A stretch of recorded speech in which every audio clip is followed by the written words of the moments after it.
Let's begin the webinar series for the year 2021 presented by Global Education Office of Kyoto University Graduate School of Education. We offer the first lecture today. This year's theme is Understanding the Japanese Model of Education through East Asian Dialogue. We will have 5 lectures in total. Last year, under the theme Towards Critical, Historical, and Transnational Dialogues on Japanese Model of Education, we held 9 lectures. This year, we would like to advance this discussion on the Japanese model through dialogue with East Asia.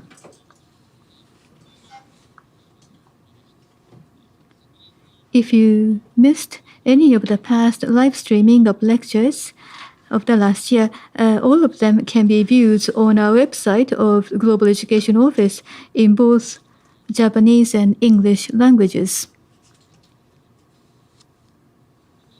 First, I'd like to briefly explain the objective of this year's webinar series, Understanding the Japanese Model of Education through East Asian Dialogue, before I introduce today's speaker, Professor Taki.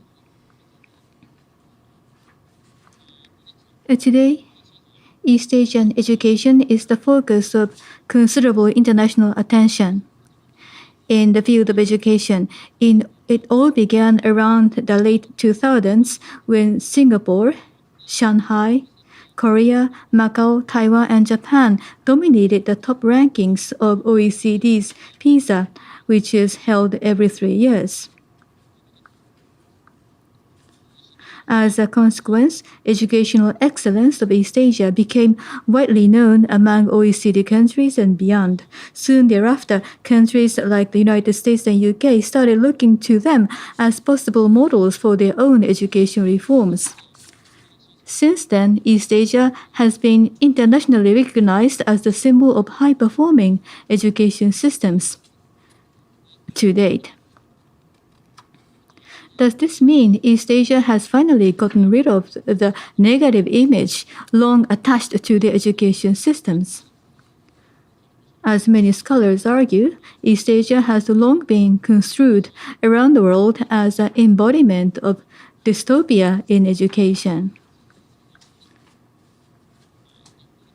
The dystopic representation has been maintained through images around rote memorization, intense competition for reputed schools and universities, extensive family use of private tutoring, and excessive parental pressure for children's academic success. Although scholars of education specializing on China and Japan have made efforts to break down such stereotypical views, such negative legacy of the past has yet to be wiped out, despite the recent aforementioned international positive recognition. In fact, in recent international discourses on East Asian education, the aspect of human capital formation as an engine of national economic growth is emphasized, and efficiency of the education systems tend to draw attention. And therefore, even today, it is necessary to carefully review the cultural foundation, institutional characteristics, and philosophical background of education practice as a common foundation of East Asian education, and we need to analyze how dominant and diverse they are today. Against this backdrop, some scholars have started adopting a more region-focused perspectives of East Asia in their educational scholarship. They have explored, identified new insights generated through the explicit foregrounding of East Asia as a broader analytical framework. Ho 2020 and Tan 2020, for instance, developed the notion of Confucius cultural background to highlight the shared cultural foundation underpinning pedagogical thoughts and practices in the region, as well as accounting for East Asian educational success. Aizawa, Kagawa, and Rapley, in their book High School for All in East Asia, draw on the shared historical experiences of East Asian societies characterized by such concepts as catch-up modernity and compressed modernity in order to highlight the particular institutional features of high schools in East Asia.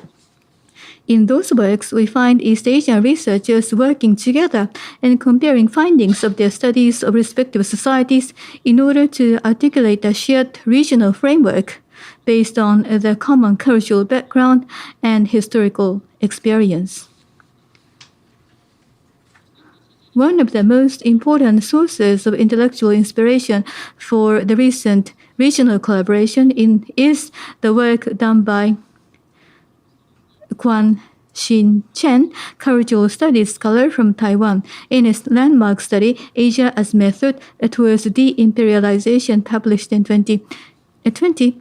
He argues that East Asian intellectual must confront the problem of West as method, which is the incessant comparison of self and local context in relation to Western experiences and theories. He maintains that this default mode of intellectual practice has resulted in distorted self-understanding of East Asia. As an alternative, he calls for a new methodological approach, which is called Asia as Method, drawing on the works of Japanese scholars Yoshimi Takeuchi and Yuzo Mizoguchi. Practicing Asia as Method involves East Asian researchers comparing notes with each other to establish East Asia as a point of reference in the region.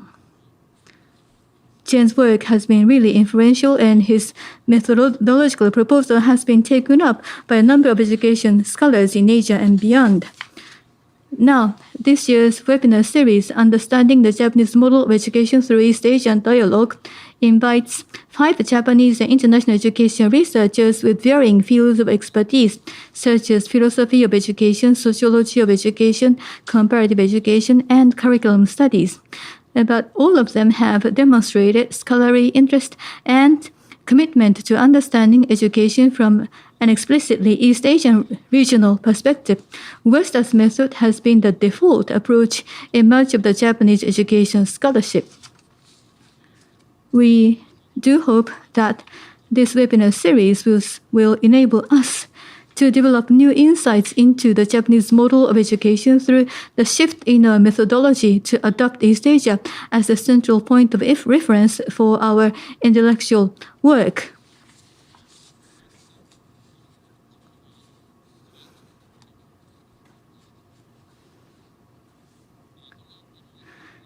So this is the objective of this year's webinar series, which is also posted on our website.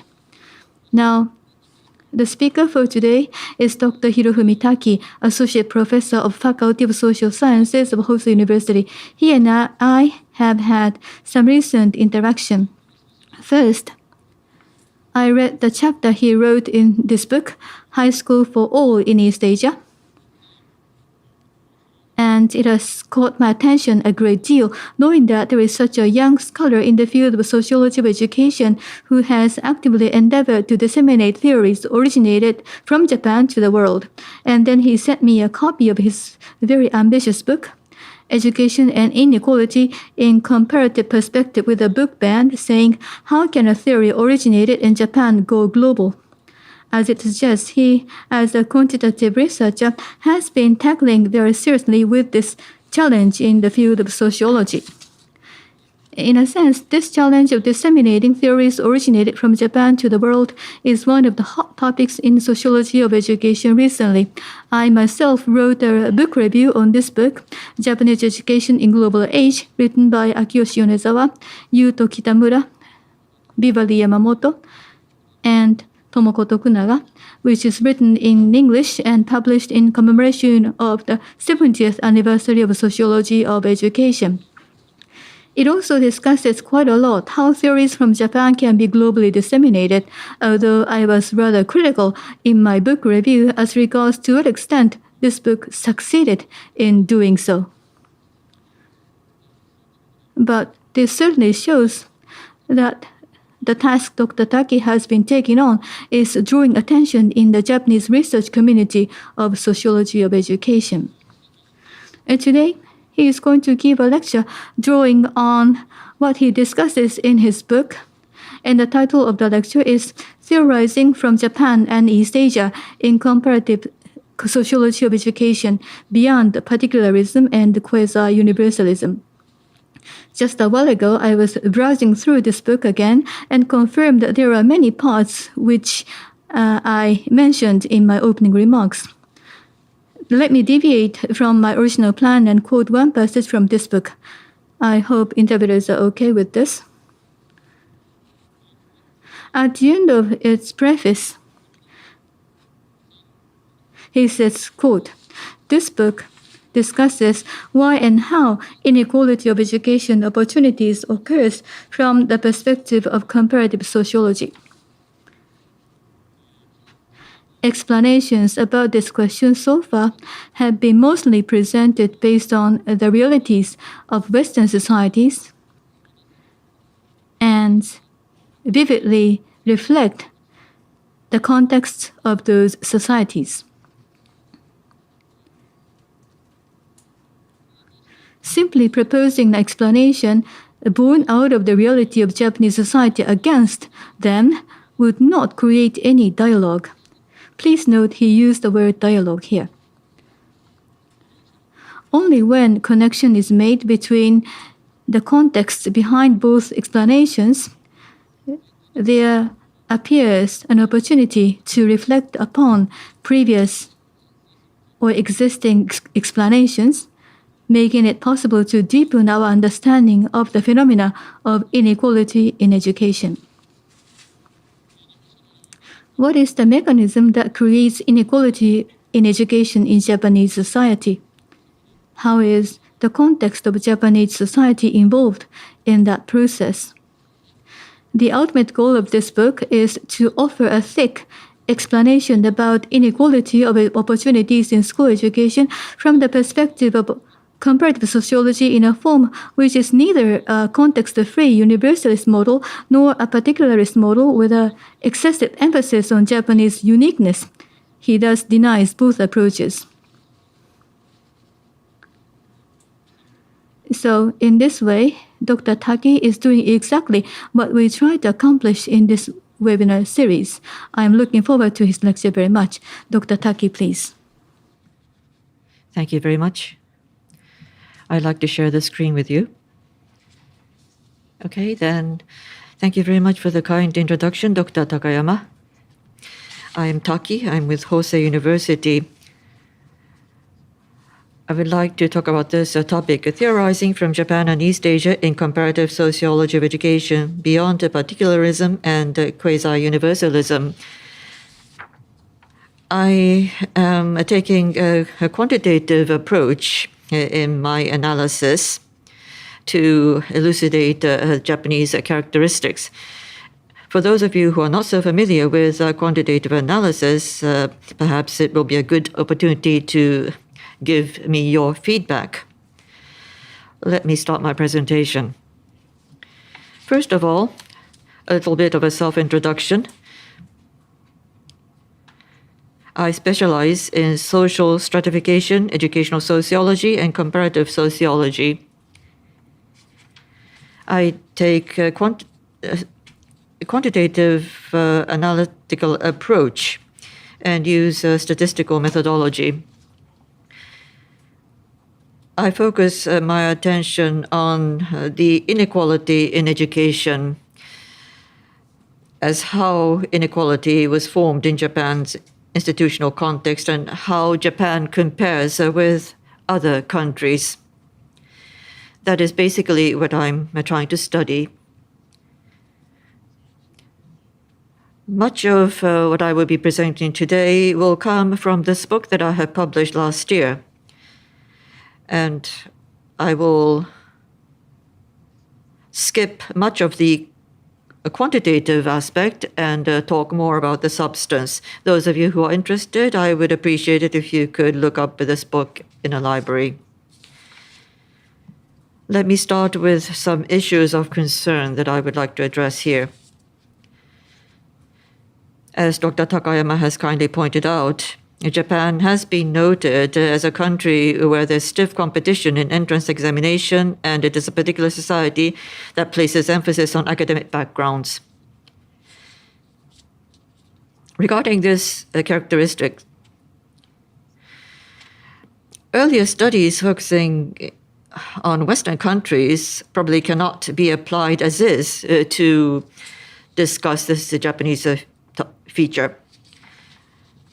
Having said that, however, Hidehiro Sonoda, a researcher of educational sociology, said, simply arguing that this is a Japanese characteristic limits the argument as just a local and not widely applicable theory. So this was some soul-searching made on the Japanese approach regarding this topic. Sonoda goes on to say that we need to think about how we should come up with a theory that fully analyzes Japan, but at the same time is not limited to Japan. In addition to this, so far I have talked about some things that are already discussed in the book, but we have a good opportunity here to look at East Asia, and therefore I would like to end about the significance of treating East Asia here towards the end of my presentation. So I would like to discuss the following 5 points here. First of all, for those of you who may not be so familiar with this, I would like to take the example of studies on inequality in education and think about what explanation means in the field of sociology. And as a second point, I would like to discuss what comparing societies mean in terms of theories and empirical analysis, and what is the actual process of comparison from a theoretical and analytical empirical analysis standpoint. And so thirdly, taking the example of Western studies on inequality in education, if we take those Western studies as is, there still will be discrepancies with the actual situation in Japan. And therefore, based on the situation that we cannot apply the Western studies as is, what should be done? That is the third point. As main part of my research in the book, I would like to refer to OECD PISA data and my analysis based on this, and discuss theories and empirical analysis in comparative sociology. And as the last point, I would like to think about the dialogue with East Asia, expanding further from our comparison with the West, and try to focus our attention on East Asia. So this is how I would like to make my presentation today. Starting from the big picture, what does explanation mean in sociology, taking example of inequality in education? Those of you who are familiar may already know about this, but for the sake of people who are not familiar, I will go over this once again. Inequality in education here means inequality in educational opportunity.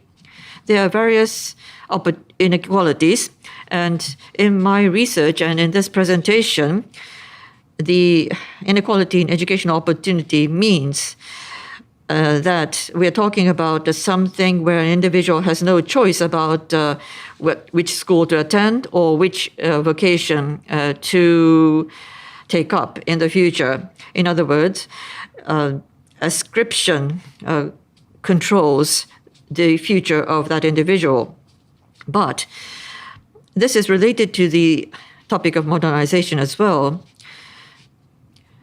From a pre-modern class-based society, when a shift was made to a modernized society, a shift from ascription-based society to achievement-based society was made.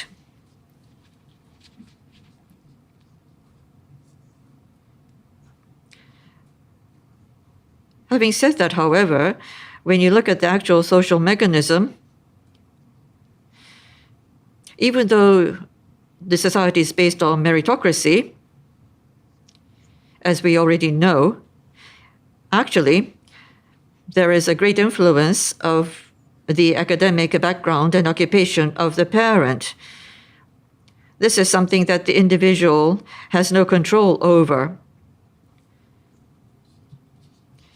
And this is the ascription in the achievement to society.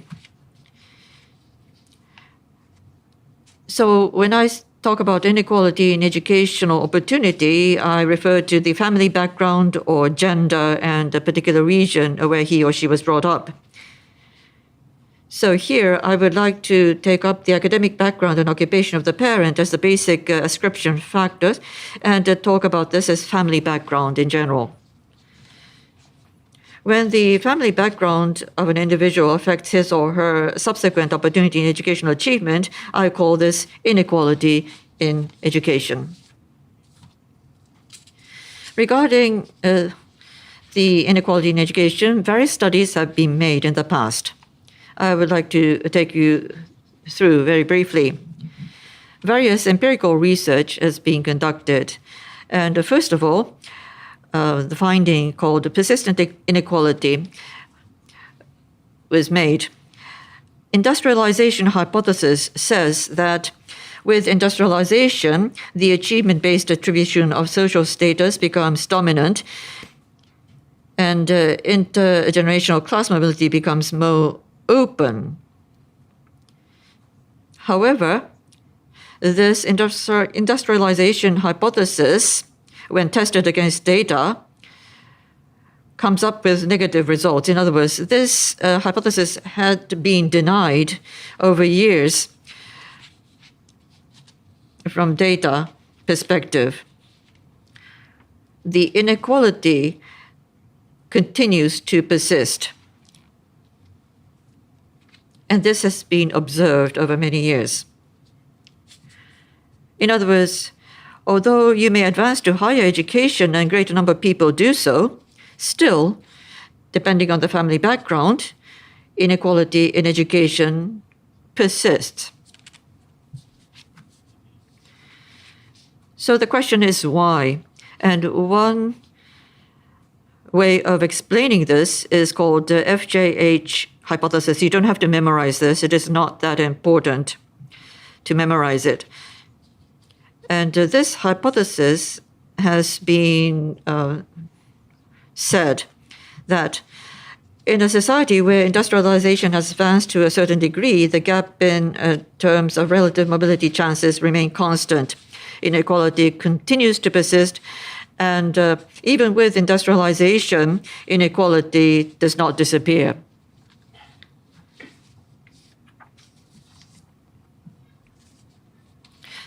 The question is,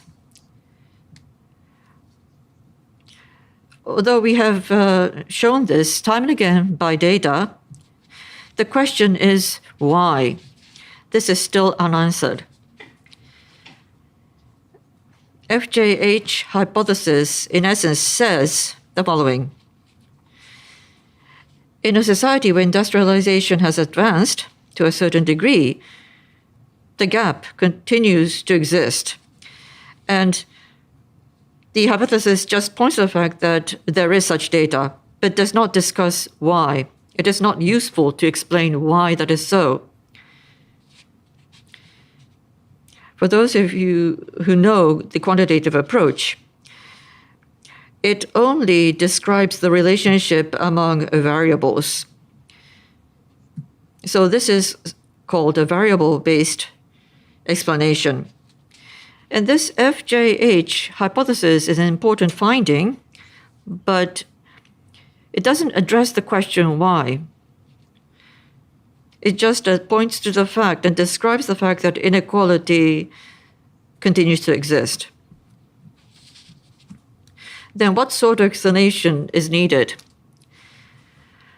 We note that inequality still exists, but describing that by variables is not enough.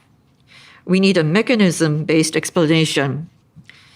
From an analytical sociology perspective, this has been found more recently.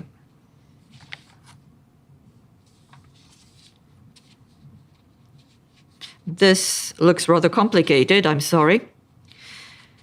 But what does it mean to explain the mechanism? This top figure is the Coleman's boat used in sociology, devised by James Coleman in discussing mechanism. The point here is that the FJH hypothesis talks about the gap that still exists even with the advancement of industrialization. Why is that not an explanation? It's because it does not include the aspect of individual action in that explanation. Inequality exists, and that's it as a description. But it doesn't discuss any part of individual actions that are involved. And that is the problem with the variable-based explanation. Mechanism-based explanation means that it explains a social phenomenon and take individual level actions as a unit to elucidate the mechanism that generates the actions of the individual.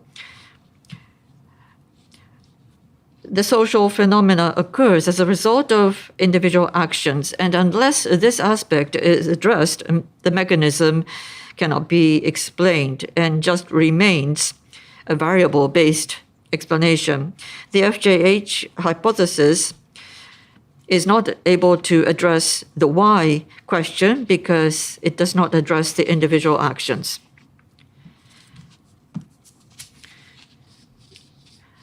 Going a little bit deeper into the explanation from a sociology perspective, I would like to talk about the following. First of all, the thin explanation, which is the rational choice theory in a narrow sense.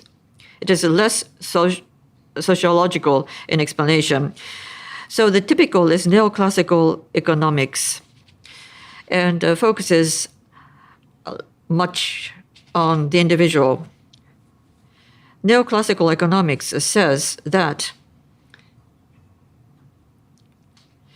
the individual acts rationally by objectively calculating the risk and the benefit.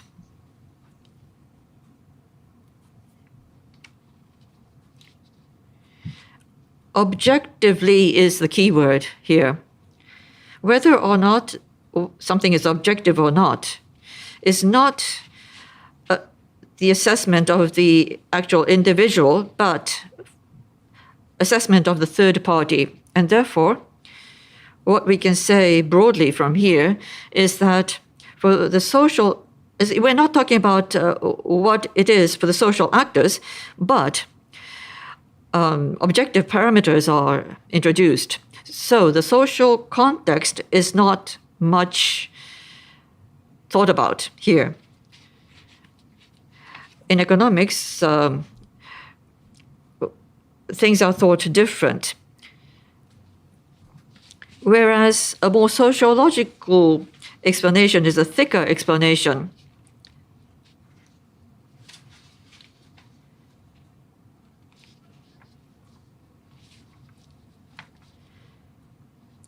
So the social context under which the actor is placed is included in the explanation where there is subjective rationality. The Protestant ethic and the spirit of capitalism of Max Weber is representative of this. So under a certain context, something that seems irrational might become understandable based on subjective rationality of the individual in a specific society.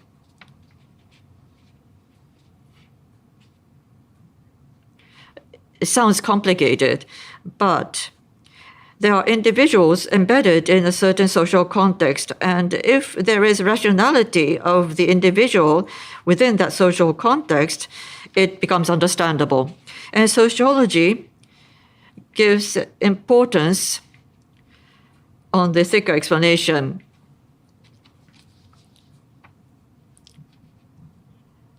Because there is also the assumptions of rationality in a broad sense. The difference is that there is rational action based on a certain specific social context. The top model is assuming that it's okay to disregard the social context under which the individual is placed.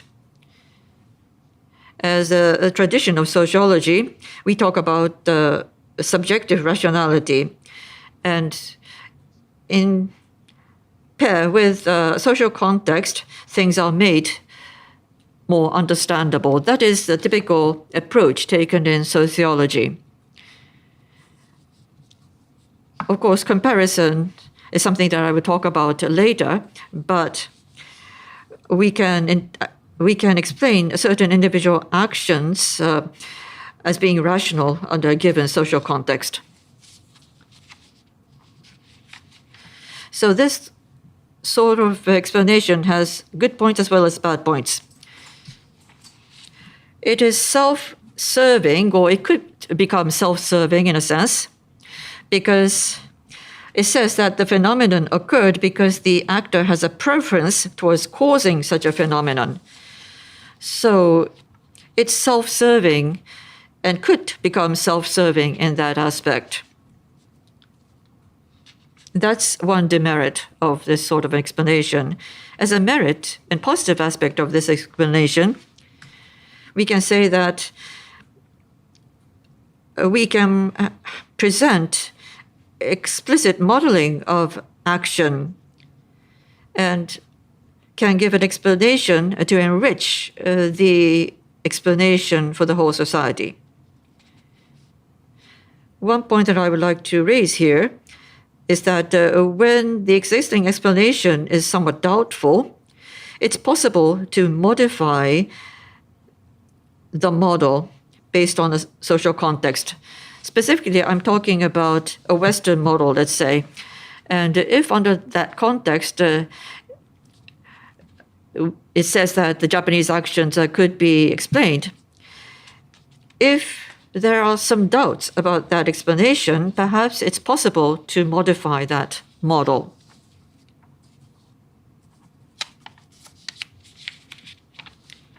The approach that I have taken in my book is the following. Under the Japanese social context, I try to see why inequality in education occurs.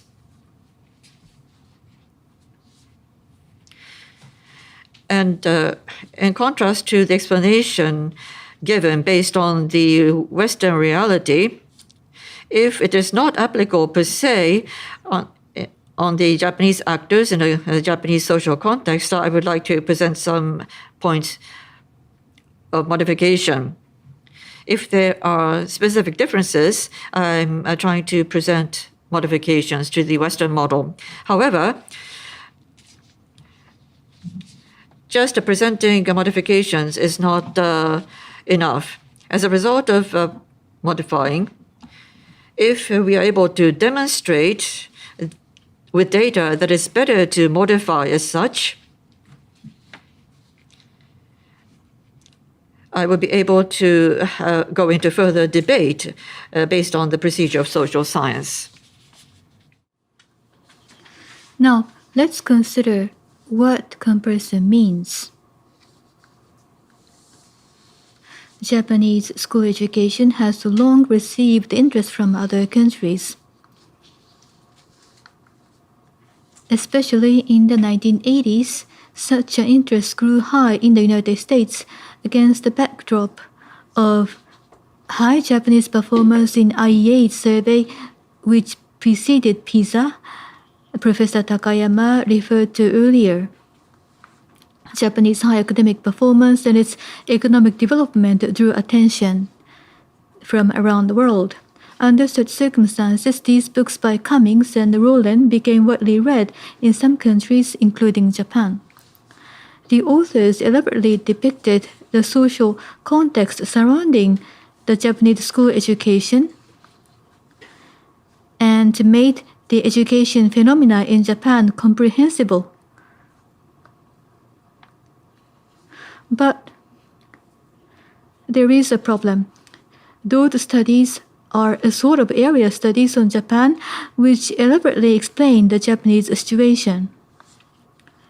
And it is rather unclear what purpose they serve in the field of educational sociology once they are taken out of the Japanese context.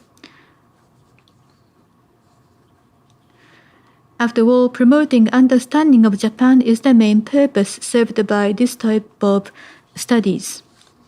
On the other hand, there are representative books analyzing the Japanese education-conscious society, and they are Japanese Meritocracy by Yo Takeuchi and The Rise of Mass Education Society by Takehiko Kariya. And they theorized Japanese education-conscious society from the perspective of educational sociology. The authors gave sharp insights into why and how Western research findings do not fit Japan. They gave factors such as the class divide, which is not as clear as that in the West, standardized contents of education and the written exams, and also the use of adjusted standard deviation scores, which serves as a medium to make individual academic ranking visible. And such system drives everyone from top to bottom of a pyramid to work hard to perform better.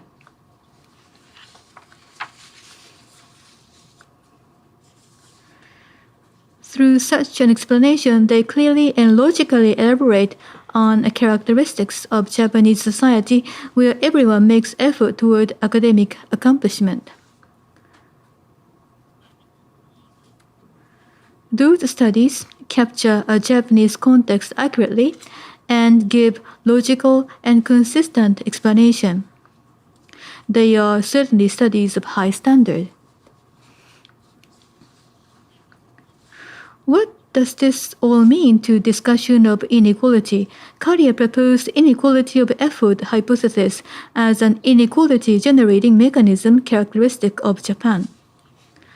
By considering the Japanese context where everyone is driven to make effort, it succeeded to some extent as a thick explanation as to how inequality in education occurs.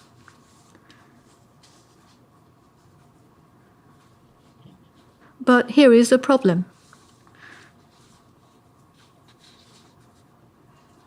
How can this theory be explained to international audience?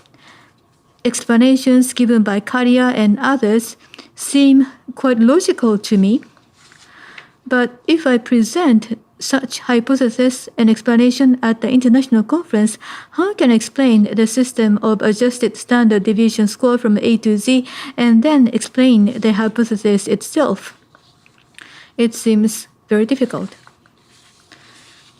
The theories by Kariya and Takeuchi are of very high standards, locally based and full of originality. But their explanations are formulated in a way so specific to the Japanese context that non-Japanese audience would need to understand those underlying conditions specific to Japan in the very first place. Then what went wrong? Their theories are excellent, and their attempts are outstanding, but something is missing. The big question is how to solve this problem. Why are their explanations incomprehensible to international audience? Why aren't they understood?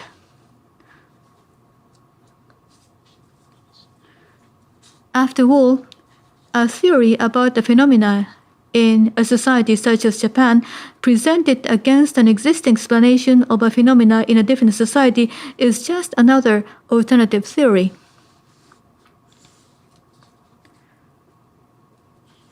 When an explanation about society A and that about society B simply exist side by side, they are just two separate theories. To solve this problem, I'd like to borrow a strategy called particularism to universalism to particularism proposed by Yoshimichi Sato in one of his papers. When there are two explanations about the two societies respectively, they simply exist side by side as two different and separate theories. Sato suggests when there are two different explanations or three different explanations about two or three respective societies, it is necessary to put a concept on a higher level which explains these societies and also the differences between those societies. This strategy can be expressed in multiple ways. For example, effort to generate a dialogue between explanations of society A and society B, or to relate them with each other. Anyhow, rather than presenting the explanations about society and society B as they are against each other, Sato proposes we need to set a concept on a higher level as a framework which can make it possible to explain the differences between the two societies. Otherwise, the two explanations remain as separate explanations. Based on this strategy, I maintain in my book that we need to prepare a concept on a higher level and explain the two societies, Japan and the West. Carrier's explanations of Japanese society is well organized. And for Western societies, Society B, there are many preceding solid studies. But only presenting explanation of Japanese society against that of Western society doesn't work, as they are not discussed in association with each other. We need a concept on a higher level which explain how and why they are different.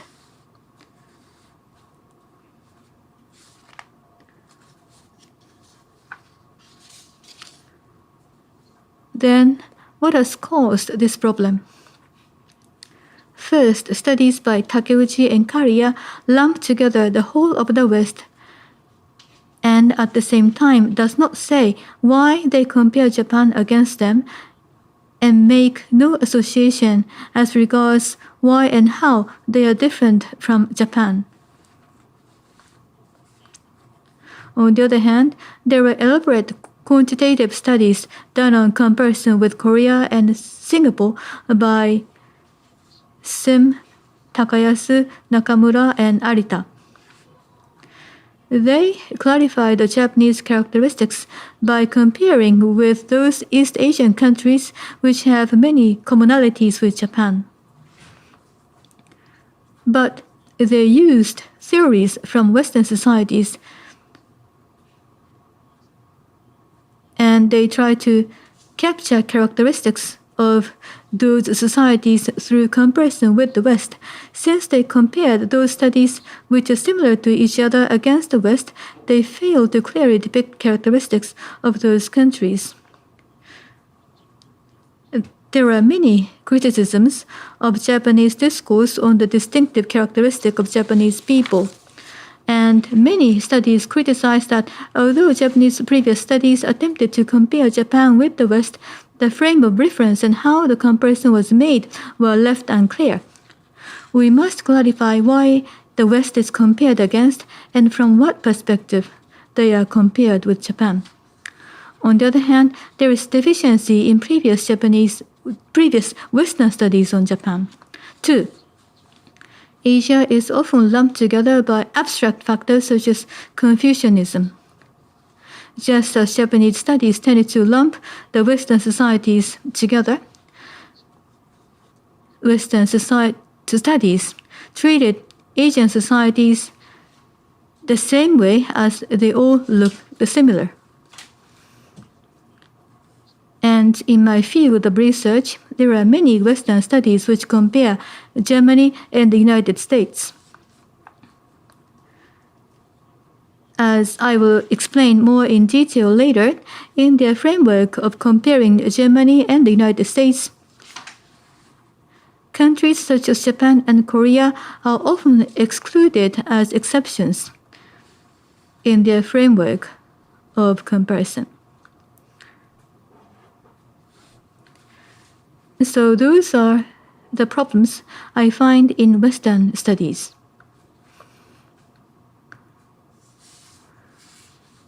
Let me skip this page. Then, what does comparative sociology try to achieve Chie Nakane said in a seminal paper, "We need centimeter ruler to make Western clothes and traditional Japanese ruler, kujirajaku, to make a kimono. But if we insist on this, we will end up applying two different explanations to two societies and comparing them without making any association.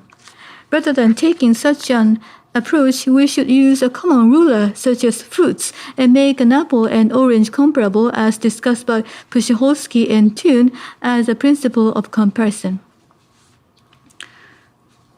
Although this is still controversial, according to them, the essence of comparison is to explain a characteristic of a certain country without reducing it to its particularity by eliminating a proper noun from the explanation.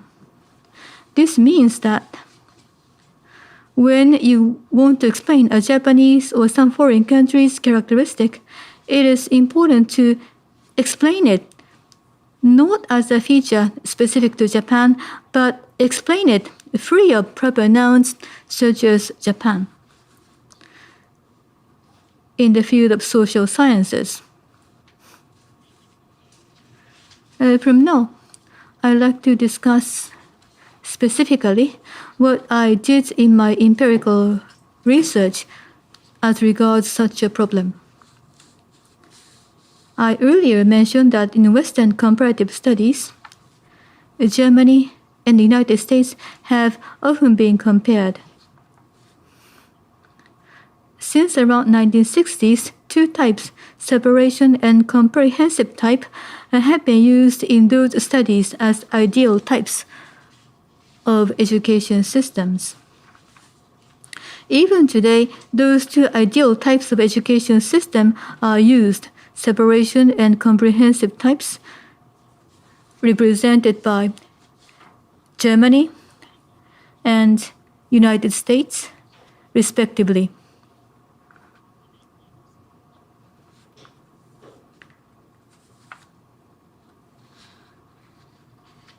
When these two types are expressed in terms of three indices, which look at inequality of education, Germany and the United States have such a relative standing when it comes to a high school level education.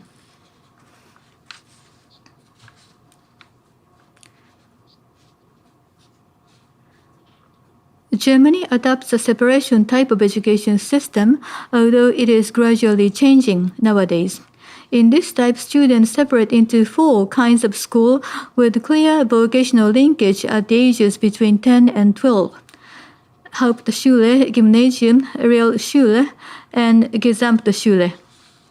From the 4th to the 6th grade in elementary school, based on the individual aptitude and discussion with the child, parents, and the teacher, the school tracking is chosen with a clear image of the vocation in the future.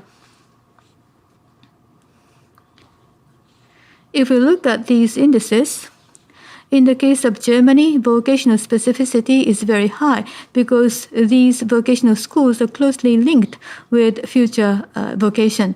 And although there are some differences between the states, education system is basically standardized nationwide through various adjustments. And the chosen school tracking determines the future stratum of an individual to a considerable extent. So, and those are the features for Germany. And Germany, all 3 indices are high. And supported by the standardization, this framework of education is widely shared between students, teachers, employers, and companies. To the contrary, in the United States, there are few vocational schools on the high school level. And one educational ideal is to keep options of future course open as long as possible. So the vocational specificity is low on high school level. The level of education is very low in the United States. The use of tax money invested, tuition fees, and the school system as a whole differ very much among school districts. So, it's hard to make a general statement about high schools or education system in the United States. It is difficult to compare different high schools because of the ambiguity of comparison criteria, and it's hard to say which schools are better from others.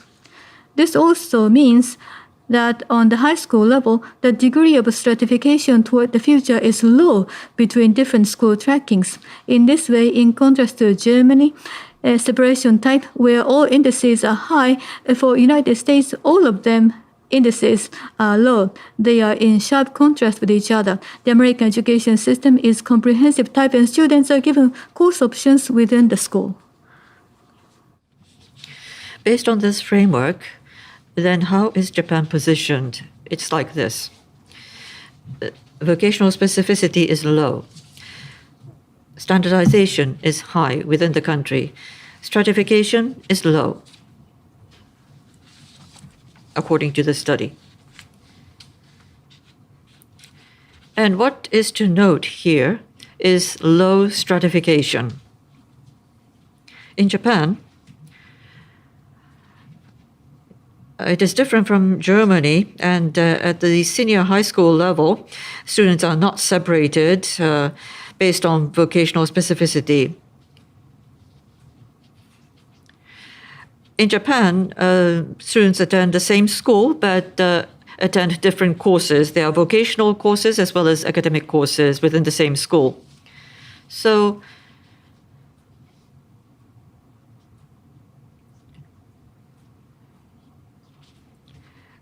vocational specificity is low, standardization is high, and stratification is low. Although there is a hierarchical structure, but it is not stratification as seen in the case of Germany.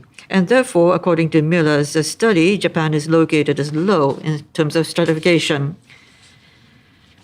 And I had some questions about this, because in Japanese senior high schools, there is the stratification based on entrance examination, and yet Miller's study says that Japanese stratification is low. Based on earlier studies, we were able to note the situation in Japan as follows. It is clear that senior high schools in Japan is under a hierarchical structure, and the students know their deviation scores. And not only the students, but the schools and the employers in general widely share this perception, and therefore it is clear that there is a hierarchical structure among the Japanese senior high schools. On top of that, based on earlier studies on sociology education, there is the school-mediated employment at the senior high school level. And based on this specific mechanism, which is that, as Dr. Honda, who is attending, is critical about this, but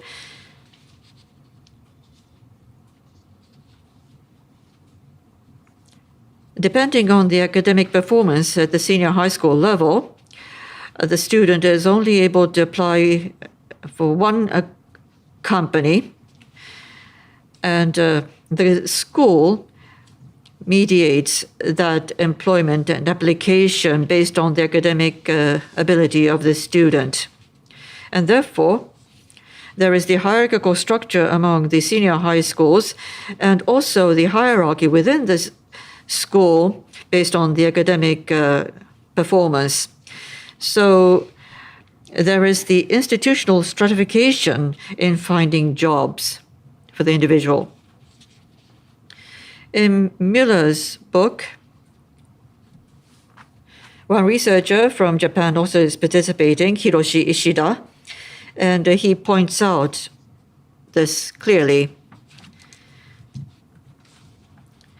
saying that not only is the occupational outcome different based on the academic performance and academic background, even within the same educational stage of senior high school, there is a difference in terms of types and qualities which are not measured in this comparative scheme, talking about vocational courses and academic courses. And the quality that is mentioned here is the hierarchy based on the deviation scores. So in the Miller's framework, Japan's stratification is low, but actually there is high stratification, which is all supported by data. And Ishida writes about this in this book. What I'm trying to point out is the following. I said that Miller said that Japan's stratification is low, but we can say that vocational specificity is low, standardization high. There's no question about that. But actually, stratification in Japan might be high, in fact.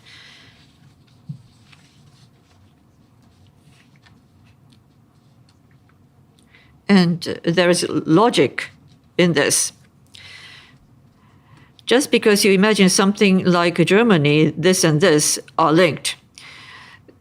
Stratification means that there is the educational system where students are separated into vocational schools. That is the basic reality in the West. And then these two indices may not be independent of each other. And that has also been pointed out by researchers in the West as well. So the index of vocational specificity and index of stratification, by making these independent of each other, we can say that in Japan, vocational specificity is low, and yet stratification is high. When we do this analysis, I think we're able to enhance the potential of this framework. So even though this thought is plausible and the pattern is plausible, there was no country like Japan, so this was not considered. Having high stratification is also discussed by a Japanese researcher in the form of academic qualification equaling more or less as a pseudo-vocational qualification.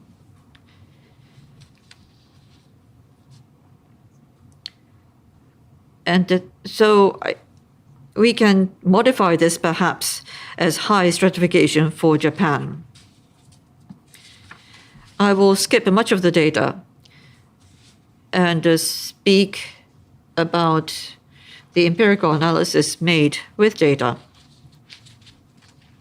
First of all, I will be skipping the theory as well. Cartier's hypothesis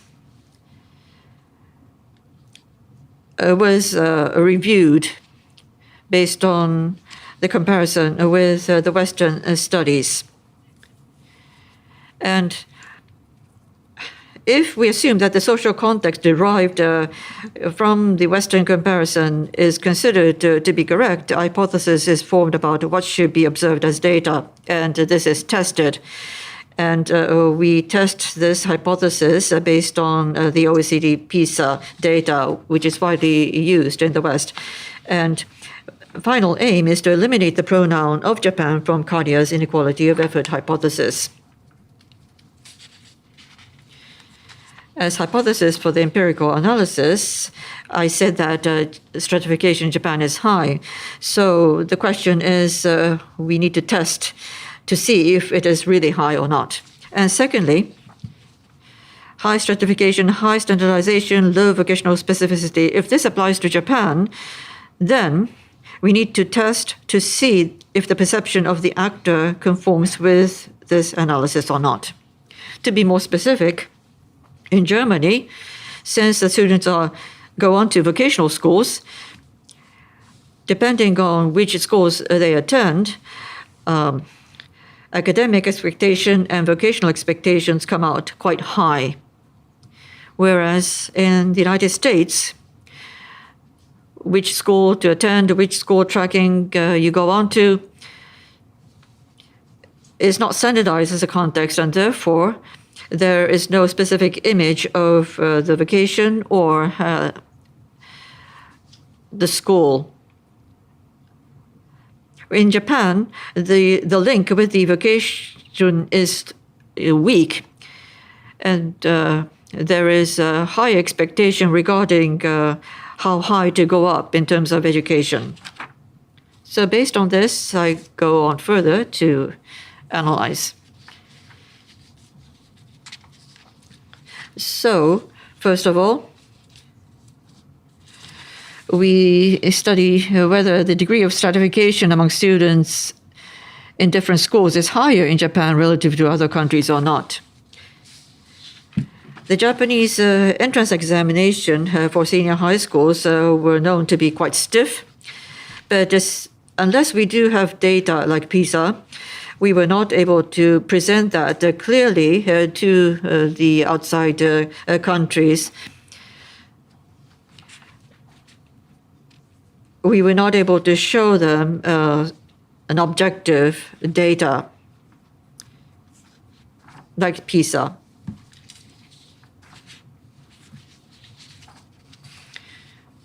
This is a busy slide, but this compares 22 countries based on earlier studies, grouping them into 4 models.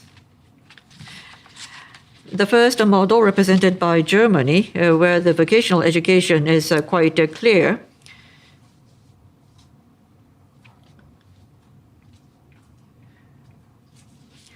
The percentage attending rate of vocational schools is quite high, going over 40%. The US represented model, liberal model,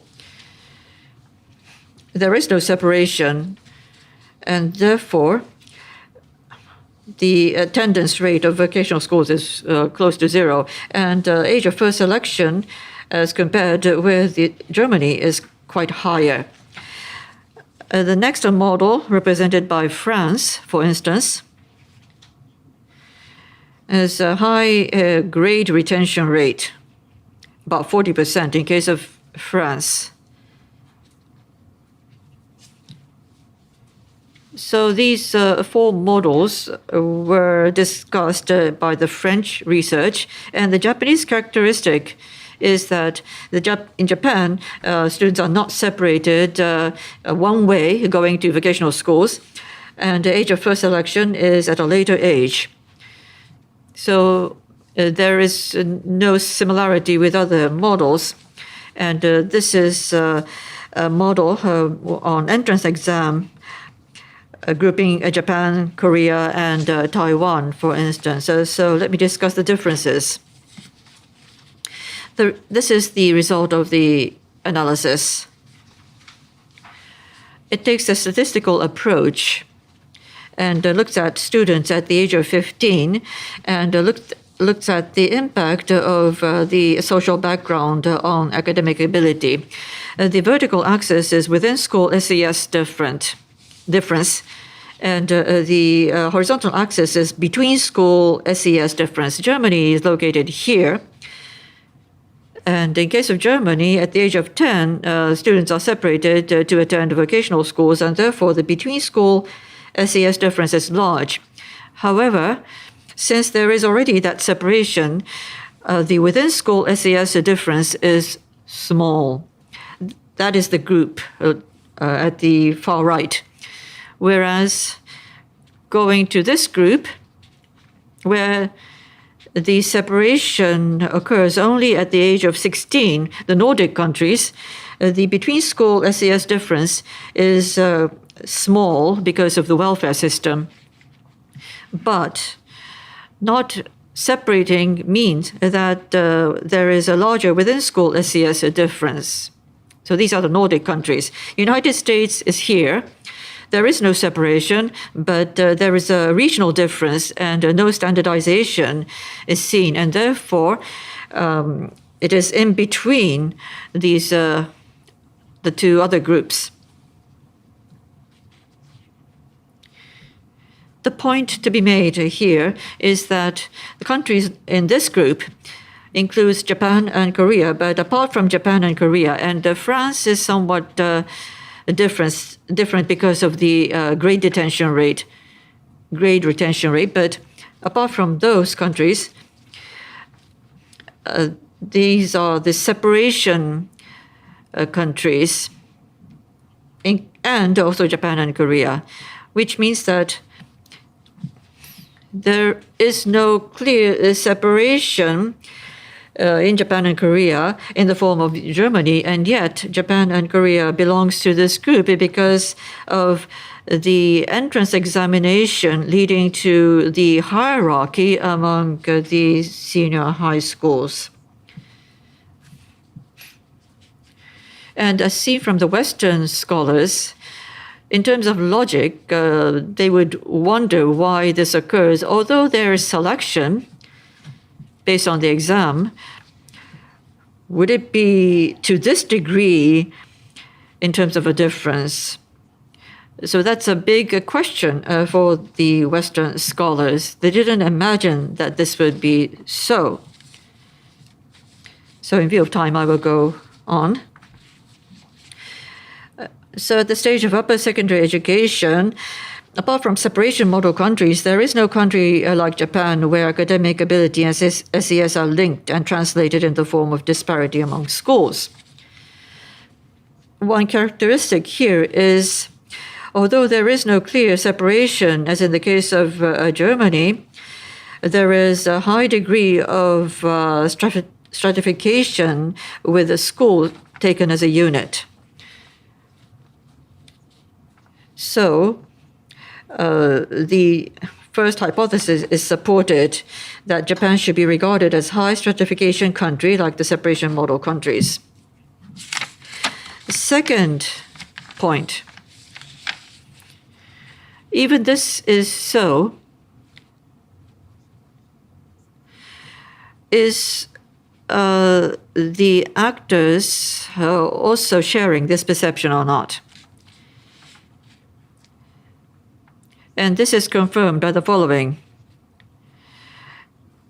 There is the image of education and the image of vocation.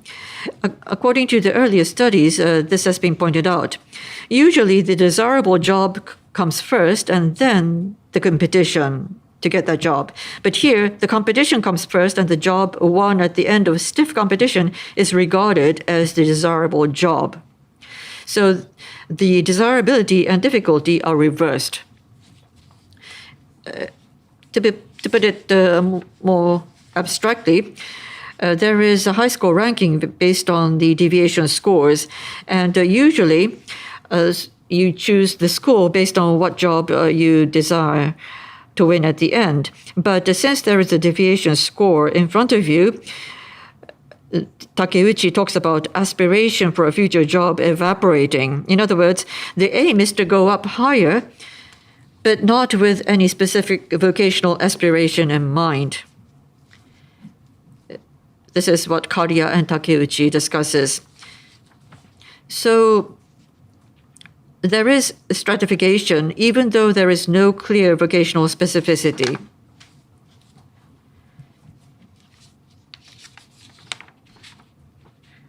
And we can look at various school tracking and see whether this is actually happening or not. In case of Germany, vocational school types are separated into 4 types of schools. And in case of United States, depending on which math course the student takes, the tracking is seen. So the more difficult is shown towards the bottom of the table. In case of Japan, we have the vocational course and academic courses, CBA, and the more difficult is towards the end. And when we categorize in this way, so the lower line means that the students have higher academic standing. In case of Japan, the academic standing of students attending the vocational course is higher compared with academic course C. But that's, let's put that aside for the moment. It's not that important in this discussion. But the values attributed to family background is higher towards the bottom of the list. So there is a family background difference here. Now on vocational aspiration. I dropped education aspiration here. Suppose that professional is the best job category. In Germany, vocational schools are clearly linked with vocational qualifications, and vocational aspiration is more strongly separated by school trackings. In the United States, there is such separation, but even the lowest academic performers believe they can get a so-called good job.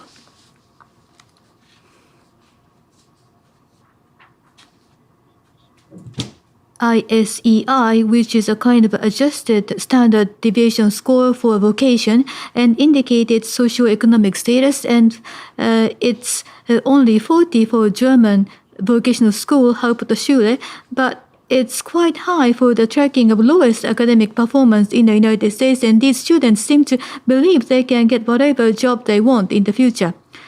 So differentiation by school tracking is not so clear. In Japan, indeed, the percentage of students who want to become professional vary between school trackings, but clerical work, administrative work has a considerable share in any tracking. In this analysis, administrative work seems to mean office workers. And this percentage may change if it is limited to office workers of large companies. In this way, various variable analysis indicate that in Japan, school trackings determine academic aspiration very strongly, but it determines vocational aspiration less strongly, relatively speaking, and much less powerful than the case of Germany. So in Germany, school tracking clearly determines the image of academic and vocational future. In the case of the United States, school tracking has only an ambiguous significance for a student's future, and it neither determines the image of academic nor vocational future so strongly. For Japan, international information concerning high school ranking is widely shared, and student school tracking has a strong link with one's academic aspiration. However, its link with vocational qualification or skills is weak and does not associate with a specific image of one's job or vocation in the future. So these results agree with my proposed amendment to the index proposed by Mueller et al. This diagram shows how Mueller's three indices relate to theories. Germany is positioned down here, where the educational system and vocation have a strong and clear linkage with each other. This means the autonomy of educational system is weak. In this position, inequality of education tends to be explained in the institutional context where the education system is stratified through the specific link with vocation. United States is up here. Inequality of education is explained in this context where the autonomy of education system is high and the degree of unidimensional hierarchy of education system is low. As a conclusion in my book, Carrier's explanation of inequality is positioned in this context where both of them are high.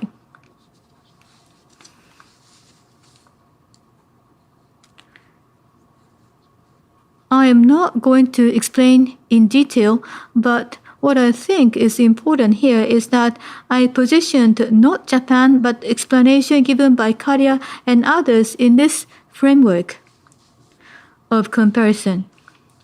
Previous Western studies assume the dichotomy of separation type or comprehensive type, which is either here or here. What I did in my book is to open the way for adding a new explanation by using another axis. This contribution has significance going beyond a country-specific context like a Japanese context.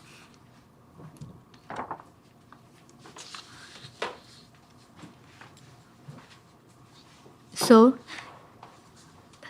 As a conclusion, for one thing, inequality of effort is a phenomenon not specific to Japan. It is an explanation of inequality we must pay attention to, which takes place in a context where the education system has a weak vocational linkage but has a unidimensional hierarchy in itself. Then, how can this explanation be applied? In Western societies, the percentage share of vocational school is declining as more students advance to higher education in the United States and many European countries. But as data show, shift to comprehensive type has not necessarily reduced inequality in those societies.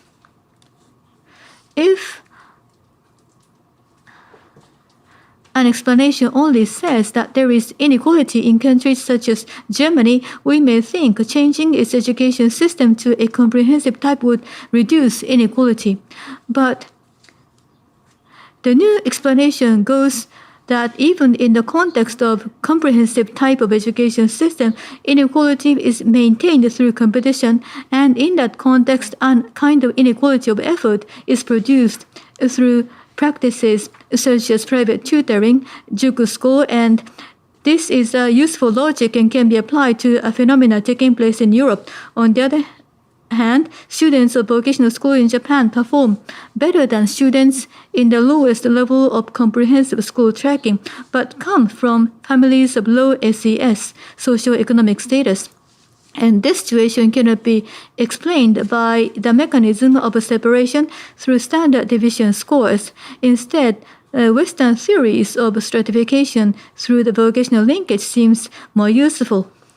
Or, on a high school level, comprehensive schools are increasing, and in those schools, students are given more course options than before.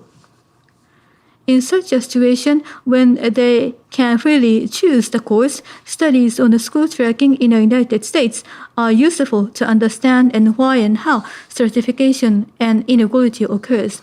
In this way, rather than dwelling on which explanation is most applicable to Japan, I try to discuss when we examine how inequality occurs in a certain context in a given country, there is a room for career explanation to make contribution, and this is the goal I try to achieve by making explanation free from a proper noun. Now, as another significance of my study, as we saw in Western studies, dichotomy of separation versus comprehensive type was often the center of discussion, but the French position was considered as a deviation from this comparison. In France, as people talk whether a student can make it to a grand école or not, there is a hierarchy among comprehensive schools based upon academic performance similar to the hierarchy according to standard deviation score in Japan. But in France, low performance students obtain qualifications in vocational high school, and therefore, in addition to academic performance, vocational linkage also serves to generate stratification. On the other hand, Japan can be positioned as a model case of stratification based on academic performance, which occurs when the education to vocational linkage is weak. When Japan is positioned in such a manner in relation to previous Western studies, we may deepen our understanding of inequality of education in general in a way useful also for Western scholars. So, before I end, I'd like to speak on dialogue with East Asia. How to position East Asia. In recent years, quantitative analysis has been increasingly used in comparative studies. In the 2000s, it was made possible to conduct secondary analysis on high-quality data such as OECD's PISA, as I used in my research. As a result, it has become relatively easy to perform multi-level comparative analysis on 30 to 40 countries to verify, for instance, if the higher GDP associates with higher level of inequality, as is often said. In the case of studies of inequality in education, verification has been done on hypotheses such as whether higher percentage of vocational school in a country is higher, the degree of stratification of the education system becomes. Such a multi-level analysis is generally considered reasonable as a procedure of making comparison in social sciences. And this process of generating a hypothesis and verifying weight data looks quite appropriate. What is overlooked in such a multi-level analysis involving dozens of countries? That is the next question. Based on the realities in the West, previous studies defined stratification only by the degree of separation into vocational school and the age of selection. This caused countries such as Japan to be left out of the analysis as an exception, since students are stratified through entrance exam competition in the same school tracking of general course. The same is true also for Korea. Such exclusion took place time and again in much of the previous studies. Furthermore, from a quantitative analysis point of view, there are a few problems with a multi-level analysis involving dozens of countries. For example, even if multi-level analysis is done on hundreds of thousands of individual cases, several thousands of people per country, when it comes to the country level difference, there are only 30 countries or 50 at most. And if you know regulation analysis, it is clear that the number of variables such as GDP, which can be entered on the country level in the multi-level analysis, would be 3 at most. Be it GDP or the degree of stratification of education system, when all other conditions are held constant, it is questionable if we can verify whether those factors are really influential. In regression analysis, when the sample size is around 30, we can enter only a small number of variables. Although it is important to perform verification on such a question, the number of variables in the analysis becomes very small if the number of countries is small, and this problem is known as small s problem in the field of political science. And statistical significance of a difference in a variable usually means the result of the analysis is true for the whole population. But what is the population of the countries? Is this the whole world? And in that case, does a country mean a nation state? Under such circumstances, the meaning of statistical significance becomes clear because we are not sure what the population is for countries. On top of that, once you add many African countries to the analysis, the result would become very different. By changing the countries to be included in the analysis, you can change the result quite easily.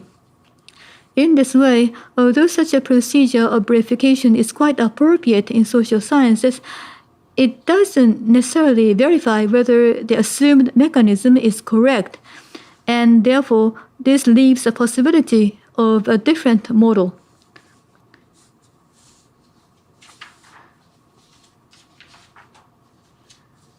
So there are such limitations to a multi-level analysis. In quantitative analysis, we make a model and apply the model to data and verify whether the model is correct deductively. Although what I describe here as pseudo-deductionist thinking is not exactly the same as what Professor Carrier originally proposed in his recent book. He defined that term as an act to apply a model created based on Western society to Japan, even when it doesn't fit the Japanese reality.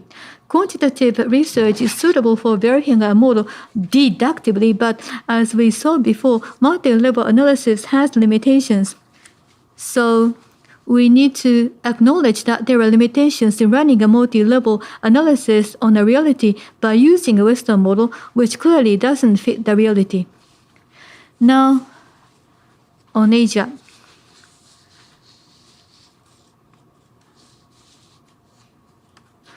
As a quantitative researcher,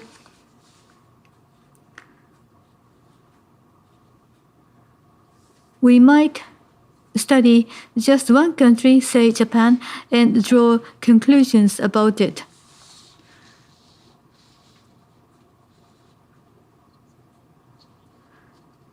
multi-level analysis does have limitations. On the other hand, as a quantitative researcher, remaining open to both deductionist and reductionist discussion is one aspect of our sincerity. Rather than doing a research on Japan and simply presenting the findings, as a quantitative research, we must present a testable model. To position comparative studies as social science, we should consider how they contribute to enriching knowledge beyond the individual societies through their explanation. One point I consider important is, I have been indicating it is wrong to apply previous Western studies as they are, but it is equally wrong to think light of those studies. Western studies, at least those comparing European societies among each other and those comparing United States and Nordic countries, have created theories based upon data and empirically tested many times. So we should not disregard them by simply saying that our society is different from theirs.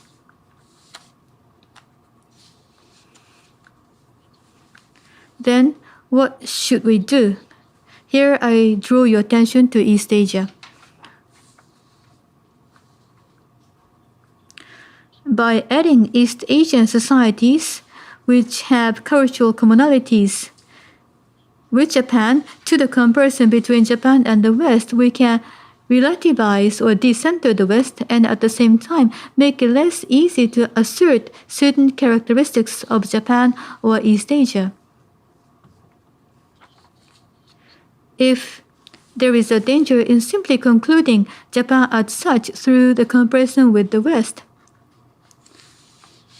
we need to add a preceding stage of comparing Japan and other East Asian societies and position Japanese characteristics in East Asian framework. Western models have been tested many times among the Western societies, as I mentioned. Likewise, if we are to speak of Japanese or East Asian characteristics, then we need to test them within East Asia.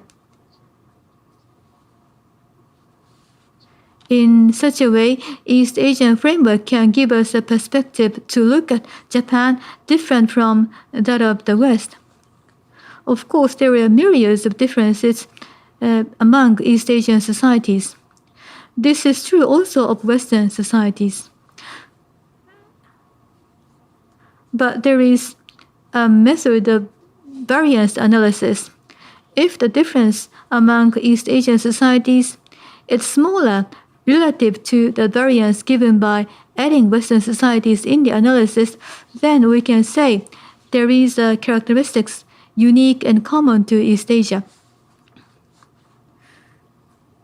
So it seems important to look at Japanese characteristics by comparing with East Asia and then revisit how it compares with the Western societies.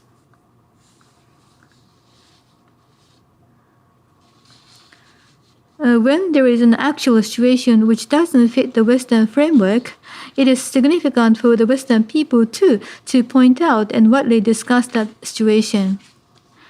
It is very difficult to change parameters of cognitive categories of Western studies.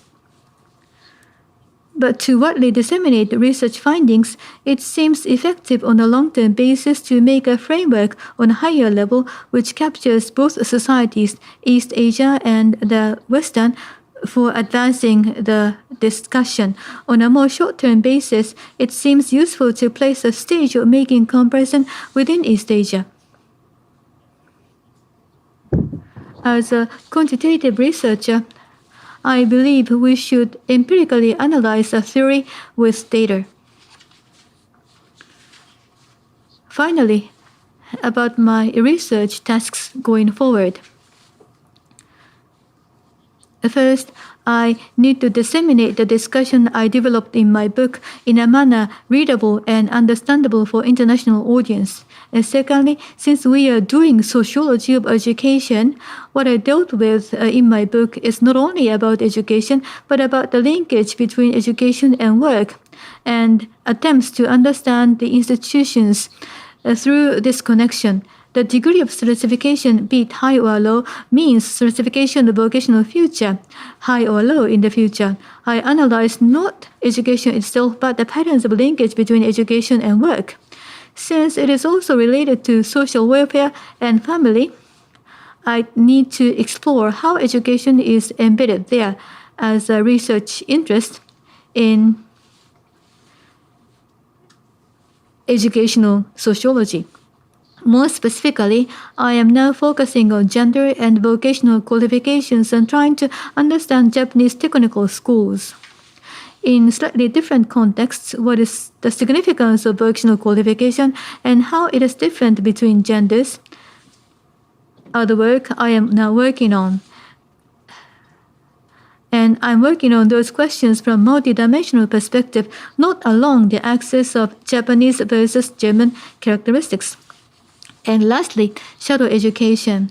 Shadow education is a generic term given to a kind of education which occurs outside formal schooling, such as juku school, private tutoring.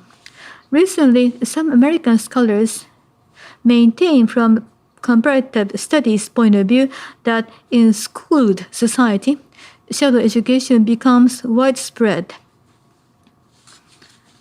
It was first seen in countries such as Japan and had spread to other countries, and now it is